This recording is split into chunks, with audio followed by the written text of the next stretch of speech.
Low ಬಾಮೈದ ಬಾವಾ ಇವ್ರು ನೋಡು. ನೋಡ್ದೆ ಇವರಿಬ್ರು ಆ ಇಬ್ರು ತರ ಇಲ್ಲ. ಆ ಇಬ್ರು ಯಾರು ಬಾವಾ? ಇವನು ಬ್ರೋಕರು, ಇವನ್ ಸರ್ವೇಯರು. ಸರ್ ನನ್ನ ಸೈಟ್ ನೋಡೋದಕ್ಕೆ ಬೇರೆ ಪಾರ್ಟಿಯವರೊಬ್ರು ಬರ್ತಾ ಇದಾರೆ. ನಾನು ಆ ಕಡೆ ಹೋಗ್ತೀನಿ, ನೀವಿಲ್ಲಿ ನೋಡ್ಕೊಟ್ಟಿರ್ತೀರಾ? ಕರೆಕ್ಟ್ ಆಗಿ ಹಂಗೆ ಇದಾರೆ ಬಾವಾ. ಕೇಳ್ಬಿಡ್ತೀನಿ. ಕೇಳ್ಬಿಡು ಬಾವಾ.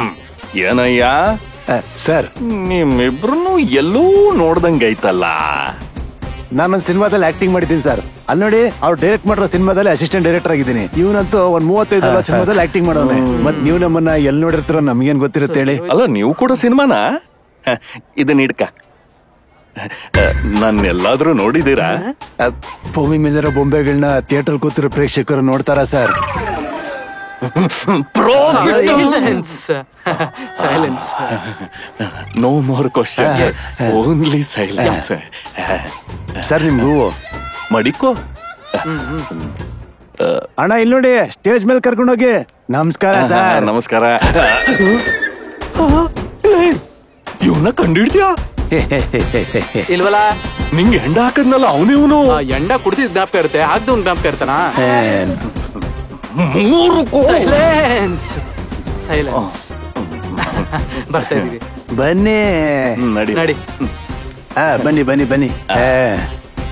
ಮೆಲ್ಲಿಗೆ ಮೆಲ್ಲಿಗೆ. ನಮಸ್ಕಾರ ರಾವ್ ಅವ್ರೆ, ಬನ್ನಿ. ನನ್ನ ಮಗಳು ನಮ್ಮ ಅಳಿ ಅಂದ್ರು. Hi sir. ಅನ್ನೋದ, ನನ್ನ ಹೆಸರು ಭದ್ರಯ್ಯ ರೀ. ನಮ್ಮ ಹೆಂಡ್ರ ಹೆಸರು ಭದ್ರಮ್ಮ ರೀ. ನೀವಿಬ್ರು ಇಬ್ರೇ ಅಲ್ವಾ? ಭದ್ರಮ್ಮ ಭದ್ರಯ್ಯ. ಅರ್ಥ ಆಯ್ತು ಕಣ್ಲ. ಅಷ್ಟಕ್ಕೂ ನೀವಿಬ್ರು ನನ್ನ ಯಾಕೆ ಟಾರ್ಗೆಟ್ ಮಾಡಿದ್ದು? ಆದೀಶ್ವರ್ ನೆನಪಿದಾರ? ಪೂರ್ತಿ ಅರ್ಥ ಆಗೋಯ್ತೀಗ. ಬಾಮೈದ, ಬಾಬಾ. ಸೇಡಿಗೆ ಸೇಡ್ ಅಂದ್ರೆ ಇದೆ. ಹೌದು ಬಾಬಾ. ನಾನು ಅವನಿಗೆ ಹೊಡೆದಿದ್ದೆ, ಇವರಿಂದ ನಾನು ಹೊಡೆಸ್ಕೊಂಡೆ. ಹೊಡೆದ್ರು ಬಾಬಾ. ಲೆಕ್ಕ ಸರಿ ಹೋಯ್ತು. ಅಕ್ಷತೆ ಹಾಕ್ಬಿಡು. ತೋಟ ಕಾಡದಿ ಬಂದ್ಬಿಟ್ಟೈತೆ. Ready? My dear well wishers, ನನ್ನ ಮನಸ್ಸಲ್ಲಿರೋ ಮಾತನ್ನ ಹೇಳಬೇಕು ಅಂತ ಹೇಳಿ ನಾನು ಈ ಮೈಕ್ನ ತಗೊಂಡಿದ್ದೀನಿ. ಅದನ್ನ ಥ್ಯಾಂಕ್ಸ್ ಗಿವಿಂಗ್ ಹೇಳಬೇಕು, ಇಲ್ಲ ಎಮೋಷನ್ಸ್ ಅಂತ ಹೇಳಬೇಕು, ಇಲ್ಲ ಡೀಪ್ ಫೀಲಿಂಗ್ಸ್ ಅಂತ ಹೇಳಬೇಕು, ನನಗೆ ಗೊತ್ತಿಲ್ಲ. ನಮ್ಮಪ್ಪ ನನಗೆ ದಿನಾ ಬೈಯೋರು 2 ಸಿನಿಮಾ ಫ್ಲಾಪ್ ಕೊಟ್ಟಿದ್ದೀನಿ ಅಂತ. ಅದು ಕೇವಲ ಕಾರಣ ಮಾತ್ರನೇ, ಅದಲ್ಲದೆ ಏನು ಹೇಳಬೇಕು ಅಂತ ಹೇಳಿ, ನನ್ನಿಂದ ಇನ್ನು ಏನು ಹೊರಗಡೆ ತೆಗೆಸ್ಬೇಕು ಅಂತ ಒಂದಿನ ಬಿಡದೆ ಸರಿಯಾಗಿ ನನಗೆ ಬುದ್ಧಿ ಹೇಳಿದ್ರು. ಲೈ, ನಿನಗೆ ನಂಬ್ಕೊಂಡು ಬಂದಿರೋ ಪ್ರೊಡ್ಯೂಸರ್ ಉದ್ಧಾರ ಆಗ್ಬೇಕೆ ಹೊರತು ಹಾಳಾಗೋಗ್ಬಾರ್ದು ಅಂತ. ಅದು ಅವ್ರಿಗೂ ಒಳ್ಳೇದಲ್ಲ, ನಮಗೂ ಒಳ್ಳೇದಾಗಲ್ಲ ಅಂದ್ರು.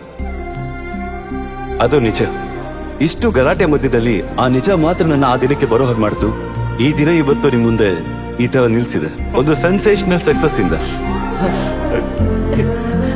ಅಪ್ಪ, ನೀವ್ ಯಾವತ್ತೂ ನನಗೆ ಹೀಗೆ ಬೈತಾ ಇರ್ಬೇಕು. ಅದ್ರಲ್ಲಿ ಎಷ್ಟು ಉಪಯೋಗ ಇದೆ ಅಂದ್ರೆ ನನಗೆ ಚೆನ್ನಾಗಿ ಗೊತ್ತು. ಆ ಸತ್ಯನ ನನ್ನ ಭವಿಷ್ಯ ಅಪ್ಪ. ನನ್ ಬಂಗಾರ. ಪ್ರೊಡ್ಯೂಸರ್ ಅವರೇ, thanks for such a big success. ಮೊದಲಿಂದನೂ ನೀವು ಕತೆ ಏನು ಅಂತ ಕೇಳ್ತಾನೆ ಇದ್ದೀರಾ. ನಾನು ಸಮಯ ತಗೋತಾನೆ ಇದ್ದೀನಿ. ನನಗೆ ಗೊತ್ತು, ನಾನು ತೆಗ್ದಿರೋ ಸಿನಿಮಾದಲ್ಲಿ ಒಳ್ಳೆ ಕತೆ ಇರುತ್ತೆ ಅಂತ. ಅದೇ ಕತೆ ಹುಡ್ಕೊಂಡು ನೀವು ನನ್ನ ಹತ್ರ ಬಂದಿದ್ದೀರಾ ಅಂತ. ಸಿನಿಮಾದಲ್ಲಿ 2 ತರ ಇರುತ್ತೆ ಸರ್. 1 ಕಥೆಯ ಚಿತ್ರಗಳು, ಕತೆ ಮಾತ್ರ ಕಾಣಿಸೋ ತರ ಇರುತ್ತೆ. 2 ಕಮರ್ಷಿಯಲ್ ಚಿತ್ರಗಳು, ಕತೆ ಜೊತೆ ಕಮರ್ಷಿಯಲ್ ಅಂಶಗಳು ಜಾಸ್ತಿ ಕಾಣಿಸುತ್ತೆ. ಮೊದಲನೇದು ಕಲೆ ಅಂಡ್ ಆರ್ಟ್, 2ನೇದು ಕ್ಯಾಶ್. ಇದು ನಮ್ಮಪ್ಪ ಹೇಳಿರೋ ಟ್ರೂತ್. ಅದಕ್ಕೆ ನೀವು ನಾನು ತೆಗ್ದಿರೋ ಸಿನಿಮಾಗೆ ನನಗೆ ಕಾರ್ ಗಿಫ್ಟ್ ಕೊಟ್ಟಿದ್ದೀರಾ. ನೆಕ್ಸ್ಟ್ ಸಿನಿಮಾಗೆ ₹1 ಕೋಟಿ ಅಡ್ವಾನ್ಸ್ ಕೂಡ ಕೊಟ್ಟಿದ್ದೀರಾ. ನಿಮಗೆ ನಾನು ತೆಗ್ದಿರೋ ಸಿನಿಮಾ ಕತೆ ಮೊದಲೇ ಹೇಳಿದ್ರೆ ನೀವು ನನ್ನ ಜೊತೆನೇ ಇರ್ತಾ ಇರ್ಲಿಲ್ಲ. ನಿಮಗೆ ಇಷ್ಟ ಆಗೋ ಕತೆ ಹೇಳಿದ್ರೆ ನಾವ್ ಈ ತರ ಇರ್ತಾ ಇರ್ಲಿಲ್ಲ. ಅದಕ್ಕಂತಾನೆ ನಾನು ನಿಮ್ಮೇಲೂ ಕೂಡ ಸ್ಕ್ರೀನ್ ಪ್ಲೇನ ಉಪಯೋಗಿಸ್ಬೇಕಾಯ್ತು. ನನ್ನನ್ನು ಕ್ಷಮಿಸ್ಬಿಡಿ ಪ್ರೊಡ್ಯೂಸರ್ ಸರ್. ನನ್ನ ಅರ್ಥ ಮಾಡ್ಕೊಡಿದ್ಕೆ ಥ್ಯಾಂಕ್ ಯು ಸರ್. ಇನ್ನು ನಮ್ಮ ಮಾವನವರು ಎಷ್ಟು ಮರ್ಯಾದಸ್ಥರೋ ಅಷ್ಟೇ ಒಳ್ಳೆ ಮನ್ಸಿರುವಂತವ್ರು. ನಿಮ್ ಮಗಳ ಮೇಲೆ ನಿಮಗಿರುವಂತ ಪ್ರೀತಿ, ನಿಮ್ ಅಳಿಯನ ಮೇಲೆ ಇರುವಂತ ನಂಬಿಕೆ, ನನ್ನ ಜವಾಬ್ದಾರಿ ಜಾಸ್ತಿ ಮಾಡಿ. ನಿಮ್ ಮಗಳ ಕೈ ನನ್ನ ಕೈಯಲ್ಲಿಟ್ಟಾಗ ನನ್ ಮಗಳು ಮುಖದ ಮೇಲೆ ಇರೋ ಈ ನಗುನ ಜೀವನ ಪರ್ಯಂತ ಮಾಸ್ತಾ ಇರೋ ಹಾಗೆ ನೋಡ್ಕೋತೀಯ ಅಲ್ವಾ? ಆ ತರ ಕೇಳಿದ್ರೆ ಇದಕ್ಕಿಂತ ಜಾಸ್ತಿ ಪ್ರೀತಿ ಮಾಡೋ ತಂದೆ ಯಾರಿಗೆ ಸಿಗ್ತಾರೆ ಹೇಳಿ? ಅದು ನನ್ನ ಹೆಂಡತಿ ಅದೃಷ್ಟ. ಮಾವನವರೇ, ನಿಮಗೆ ಕೊಟ್ಟಿರೋ ಮಾತು ನಾನು ಯಾವತ್ತಿಗೂ ಕಾಪಾಡ್ಕೋತೀನಿ. ನಿಮ್ಮ ಹಾಗೆ ನಿಮ್ಮ ಮಗಳನ್ನ ನೋಡ್ಕೋತೀನಿ ಅಂತ ನಿಮ್ಮೆಲ್ಲರ ಮುಂದೆ ನನ್ನ ಮೇಲೆ ಹಾಗೆ ನನ್ನ ಹೆಂಡತಿ ಮೇಲೆ ಪ್ರಮಾಣ ಮಾಡಿ ಎಲ್ರಿಗೂ ಮಾತು ಕೊಡ್ತಾ ಇದ್ದೀನಿ.